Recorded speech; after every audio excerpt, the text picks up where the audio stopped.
अखिल भूमंडलीय सर्व शिरोमणि मुनि समाज के संस्थापक आदि मुनीश्वर योगेश्वर सदगुरुदेव शिव मुनि महाराज की जय। उपस्थित मुनि वृंद, साधु सज्जन वृंद, संत वृंद, साधक वृंद, आध्यात्म ज्ञान के जिज्ञासुओं और प्रेमियों, सभी श्रोता वृंद, आप सबको मेरा कोटिशः नमन, सप्रेम जय जीव। तो आध्यात्मिक चर्चा चल रही है और हम लोग सदगुरुदेव शिव मुनि महाराज रचित ग्रंथ सत्य सुंदर और स्वतंत्र विचार पर चर्चा कर रहे हैं। अध्याय 10 पर चर्चा हो रही है। शीर्षक दिए हैं सदगुरुदेव, पूर्ण सुखी होने के लिए धन की आवश्यकता नहीं है, और बहुत सुंदर से समझा रहे हैं कि धन की चिंता में मन को मत खराब कीजिए, है ना। धनी और अमीरी से कोई मतलब नहीं है, ध्यानस्थ होना चाहिए। चक्रभेदन साधन, अष्टांग योग, है ना, इससे मोक्ष की प्राप्ति होती है। धन इसमें बाधक नहीं है कि गरीबी भी कोई बाधक नहीं है, लेकिन आप चाहेंगे तो धन भी उपार्जन कर सकते हैं, इसमें कोई संदेह नहीं है। और अगर धनवान है और अगर ज्ञानवान है और आत्मज्ञानी है, तब तो कोई चिंता की बात ही नहीं है ना। आप जीवन मुक्त हो सकते हैं, इसमें कोई संदेह नहीं। तो आगे हम लोग पढ़ते हैं कल की बातों को याद करते हुए, है ना। मितव्ययिता से पूंजी इकट्ठी हो जाती है और स्वतंत्रता, निश्चिंतता, संतोष और प्रसन्नता बुद्धि को एकाग्र, व्यवसायिक और तेज बना देती है, जिससे ऐसा मनुष्य कोई भी काम या व्यापार अपने हाथ में ले उसमें सफल होता है। तो जो एकाग्रचित होते हैं योगी जन, है ना, ध्यानस्थ होते हैं, तो जो चाहते हैं वो प्राप्त कर लेते हैं। धन की इच्छा होगी तो बिजनेसमैन बन जाएंगे, कुछ भी कर सकते हैं। उनकी एकाग्रता के ऊपर निर्भर करता है ना। जो भी कार्य लेंगे उसमें वो सफल होंगे, इसमें कोई संदेह नहीं है ना। तो आगे हम लोग पढ़ते हैं। अत्यंत तृष्णा न रहने के कारण ज्ञानी मनुष्य ऐसे व्यापार में हाथ नहीं लगाता जिसे वह स्वयं सरलता पूर्वक न कर सके। तो अत्यंत तृष्णा, अत्यंत प्यासा न होने के कारण अगर कोई काम करते हैं और उसमें उनको परेशानी हो तो ऐसा काम वो कभी नहीं करेंगे ज्ञानी लोग, है ना। तो अत्यंत तृष्णा न होने के कारण ज्ञानी मनुष्य ऐसे व्यापार में हाथ नहीं लगाता जिसे वह स्वयं सरलता पूर्वक ना कर सके। धन के पीछे वो पागल नहीं है, वो इसलिए बुद्धिमानी से काम करते हैं। जो वो सरलता पूर्वक कार्य कर सके ऐसे ही कार्य, ऐसे ही व्यापार में हाथ लगाते हैं। ऐसा दूसरा कार्य जो ऐसे नहीं लेंगे, जिसको कर सकेंगे उसी को करेंगे, है ना। अपनी रुचि के अनुसार अपनी प्रसन्नता से किसी एक व्यापार को चुन लेता है और उसी को खूब मन लगा कर करता है। स्वतंत्र और स्वाधीन मनुष्य अपने व्यापार में समय भी अधिक लगा सकता है। गुलामी में दूसरे की आज्ञा से जो काम किया जाता है उसमें मन नहीं लगता, पर जो व्यापार अपनी रुचि के अनुसार चुना गया है, जिसे हमने अपनी इच्छा से स्वीकार किया है, जिसमें हमने खूब सोच समझकर अपनी प्रसन्नता से हाथ लगाया है, ऐसे काम या व्यापार में खूब मन लगता है। मन लगने से काम भी खूब होता है और रुचिकर परिश्रम शरीर और मन दोनों के लिए लाभदायक है ना। तो जो भी काम करें मन लगा कर करें, जिस पर आपकी रुचि हो उसी को करें, तो मन भी प्रसन्न रहता है और शरीर भी साथ देता है। आगे लिखते हैं गुरुदेव, रुचिकर परिश्रम आरोग्यवर्धक और लाभदायक होता है। आप जो परिश्रम कर रहे हैं अगर वो रुचिकर है तो आप निरोग तो रहेंगे ही, है ना, फायदेमंद भी होंगे, है ना। रुचिकर परिश्रम करने से, स्वतंत्र रहने से, निश्चिंत और संतुष्ट होने से मनुष्य का मस्तिष्क बहुत ही स्वच्छ, सबल, निर्विकार और स्वस्थ रहता है। और यह निश्चित है कि वह स्वस्थ, स्वच्छ, बलवान और निर्विकार मस्तिष्क वाला व्यापारी अपने व्यापार में अवश्य सफल होगा। और व्यापार में सफल होने का मतलब यह है कि निर्धनता दूर हुई और लक्ष्मी ने चरण सेवा करनी आरंभ कर दी, है ना। तो मन लगा के करें काम, रुचिपूर्वक काम करें, जिससे आपका शरीर स्वस्थ रहे, मन निर्विकार रहे, है ना। ऐसे व्यक्ति जब कोई कार्य करते हैं और सफल होते हैं, इसका मतलब है निर्धनता दूर हुई और लक्ष्मी ने चरण सेवा करनी आरंभ कर दी, है ना।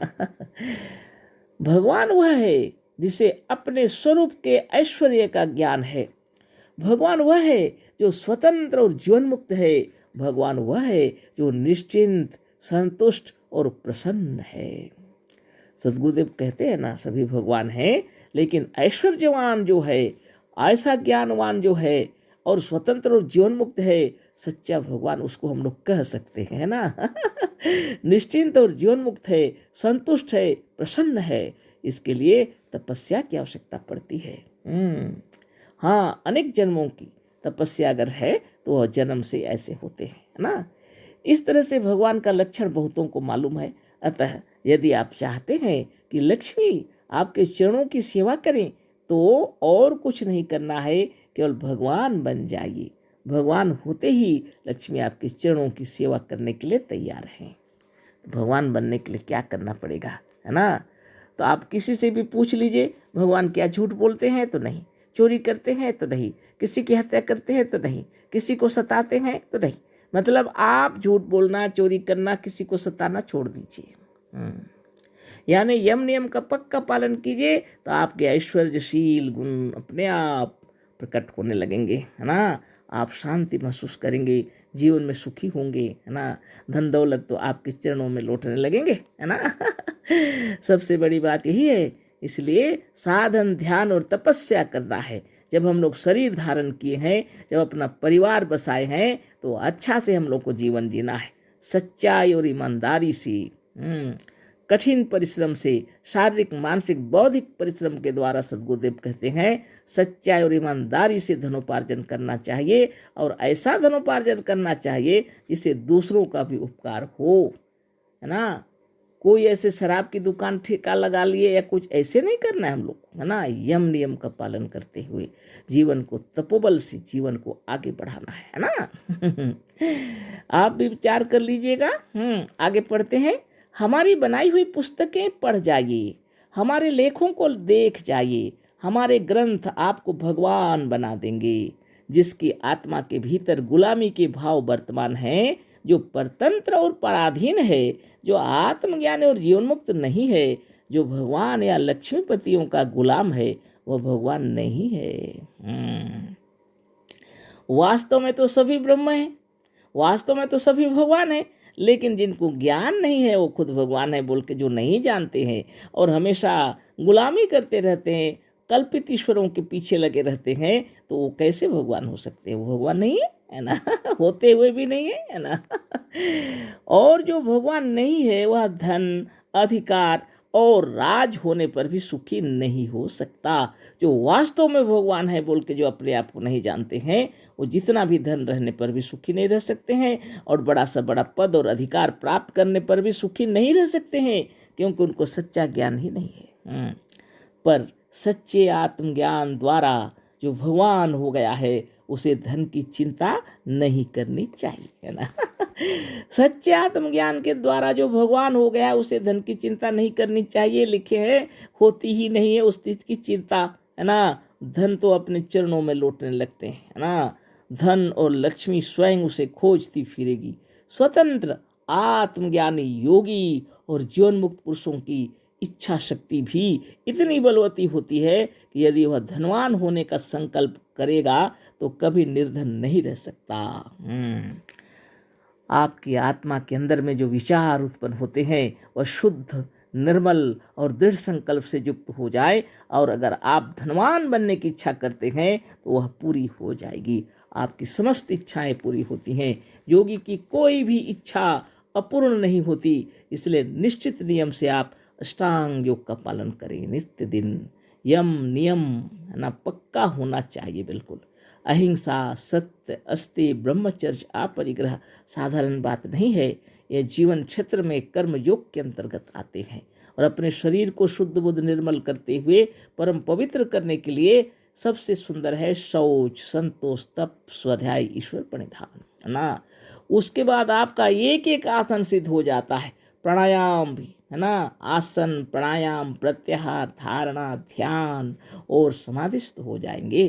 तो लोग समाधि का मतलब तो सोचते हैं मर जाना। मरने वाली बात नहीं है यहाँ पर, है ना। इस शरीर में रहते हुए आप समाधिस्थ हो, ध्यान मगन होकर, जागृत को छोड़कर, स्वप्न को छोड़कर, सुषुप्ति को छोड़कर तुरीय अवस्था में पहुंच जाते हैं। और उच्च कोटि की समाधि जब आपको लग जाती है तो आप जीवन मुक्त हो जाते हैं।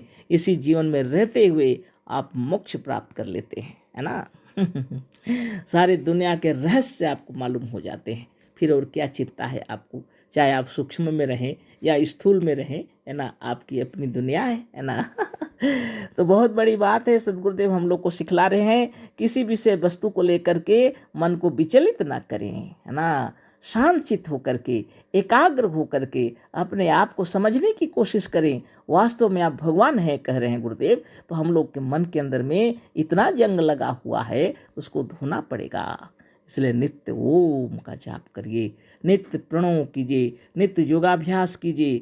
ज्यों ज्यों आप योगाभ्यास आरंभ करेंगे, आपका शरीर भी स्वस्थ निरोग हो जाएगा, मन भी निर्मल हो जाएगा, है ना। और आप देखिए, सारी वसुधा आपका ही बनाया हुआ है ना।